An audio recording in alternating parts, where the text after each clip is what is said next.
BRS party MLC అయిన కల్వకుంట్ల కవిత అంటే మాజీ ముఖ్యమంత్రి కేసీఆర్ గారి కూతురు కల్వకుంట్ల కవిత గారు తాజాగా ఒక పాడ్కాస్ట్ ఇంటర్వ్యూలో ఆంధ్రప్రదేశ్ ఉప ముఖ్యమంత్రి అయిన పవన్ కళ్యాణ్ గారి మీద కొంత ఆయన్ని కించపరిచే విధంగా కొంత నిరుత్సాహపరిచే విధంగా కొన్ని కీలక వ్యాఖ్యలు చేయడం జరిగింది.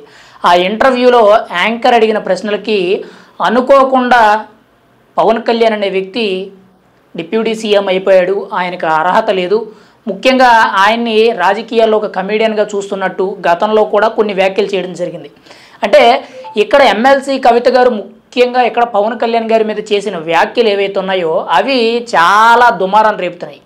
నిన్నటి నుంచి కూడా ప్రత్యేకించి కూడా సోషల్ మీడియా అంతా కూడా ఒక పెద్ద ఎత్తున వైరల్ అవుతాయి. ఇక్కడ జన సైనికులు కానీ జనసేన కార్యకర్తలు కానీ పవన్ కళ్యాణ్ అభిమానులు ఎవరైనా కానీ పవన్ కళ్యాణ్ ఒక మాట అంటే మాత్రం ఖచ్చితంగా పడే సిచ్యువేషన్లు అయితే లేరు. కానీ పవన్ కళ్యాణ్ స్థాయి ఏంటి, ఆయన రాజకీయం ఏంటి, ఆయన ఏ హోదాలో ఉన్నారు, ఆయనకుండే రాజకీయ సత్సంబంధాలు, ఆయనకుండే విధి విధానాలు ఏంటనేది ఇప్పుడున్న తాజా రాజకీయ పరిస్థితుల్లో ఇండియాలో నెంబర్ 2 పొజిషన్లో ఉన్నారు. దేశవ్యాప్తంగా మొట్టమొదటి ఇండియన్ పొలిటికల్స్ ఎక్కువగా జనాల్లో వినిపించే పేరు నరేంద్ర మోదీ గారు అయితే మోదీ గారి తర్వాత పవన్ కళ్యాణ్ గారి పేరు వినిపిస్తుంది. అటువంటి నాయకుడిని పట్టుకొని ఎమ్మెల్సీ కవిత గారు అయితే ఇంత దారుణంగా మాట్లాడడం అనేది తప్పు అనేటట్టు సోషల్ మీడియాలో చాలా పెద్ద ఎత్తున కల్వకుంట్ల కవితను విమర్శిస్తూ ముఖ్యంగా గతంలో ఢిల్లీ లిక్కర్ స్కామ్ ఏదైతే ఉందో అంటే తన తండ్రి హయాంలో ఢిల్లీ లిక్కర్ స్కామ్లో ముఖ్యంగా ఆమ్ ఆద్మీ పార్టీకి చెందిన కొంతమంది కీలక నేతలతో ఎమ్మెల్సీ కవిత అయితే ఢిల్లీ లిక్కర్ స్కామ్లో ఇరుక్కోవడం జరిగింది. 100 కోట్ల రూపాయలు అవినీతి చేయడం జరిగింది. పైగా నెలల కొద్దీ కూడా జైల్లో ఉండడం అయితే జరిగింది. అయితే తాజాగా చూసుకుంటే ఎమ్మెల్సీ కవితను అయితే జన సైనికులు కానీ ముఖ్యంగా పవన్ కళ్యాణ్ అమ్మాయిలందరూ కూడా చాలా పెద్ద ఎత్తున ట్రోల్ చేయడం అయితే జరుగుతుంది.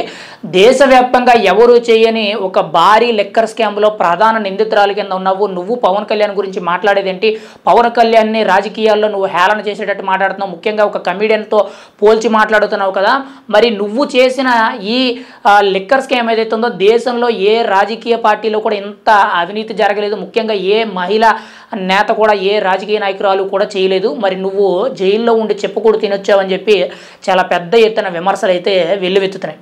అంటే ఏది ఏమైనా సరే వీళ్ళ వరకు ఏదైతే అంటే గతంలో వీళ్ళ చేసిన రాజకీయం ఏదైతే ఉందో ముఖ్యంగా అందులో జరిగిన తప్పులు ఏవైతే ఉన్నాయో అవన్నీ కూడా మర్చిపోయి పొరుగు రాష్ట్రమైన ఆంధ్రప్రదేశ్ గురించి డిప్యూటీ సీఎం గురించి మాట్లాడే విధానం కరెక్ట్ కాదు అని చెప్పి చాలామంది నెటిజన్లు కూడా సోషల్ మీడియా వేదికగా తప్పుపట్టడం జరుగుతుంది.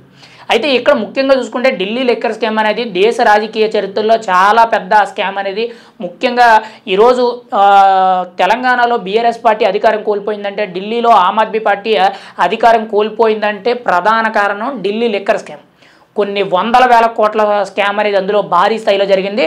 అందులో ప్రధాన నిందితురాల కింద ఎమ్మెల్సీ కవిత గారు అయితే ఉండడం జరిగింది. మరి ఆవిడ అన్ని స్కాములు చేసి ఈరోజు పవన్ కళ్యాణ్ గారిని ఒక కమీడియన్ లాగా చూస్తున్నాను, పవన్ కళ్యాణ్కి అనుకోకుండా పదవి వచ్చింది, పవన్ కళ్యాణ్ రాజకీయాల్లో సీరియస్గానెస్ లేదు, ఆయనకి అసలు రాజకీయం అంటే తెలియదు అనేటట్టు ఏదైతే విమర్శలు చేస్తున్నారో ఈ విమర్శలు అనేవి తన వైపు రాజకీయంలో ఎలా ఉన్నాయి, తండ్రి చాటున ఎదిగిన కూతురు తండ్రి వల్ల ఈవిడ ఎమ్మెల్సీ అవ్వడం జరిగింది, ఏదో తప్పితే ఈవిడికి అంత రాజకీయ అనుభవం లేదని చెప్పి ఆల్రెడీ అందరికీ తెలిసిన విషయమే.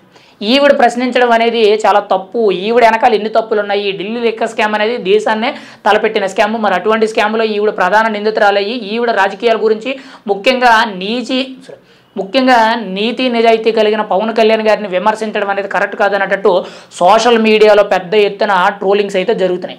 అయితే ఈ వీడియో చూసిన ప్రతి ఒక్కరు కూడా మీ అభిప్రాయం అంటే పవన్ కళ్యాణ్ గారి రాజకీయం మీద కల్వకుంట్ల కవిత గారు చేసిన వ్యాఖ్యలు సరైనవా కాదని చెప్పి మీ అభిప్రాయాన్ని కామెంట్ రూపంలో తెలియచేయండి.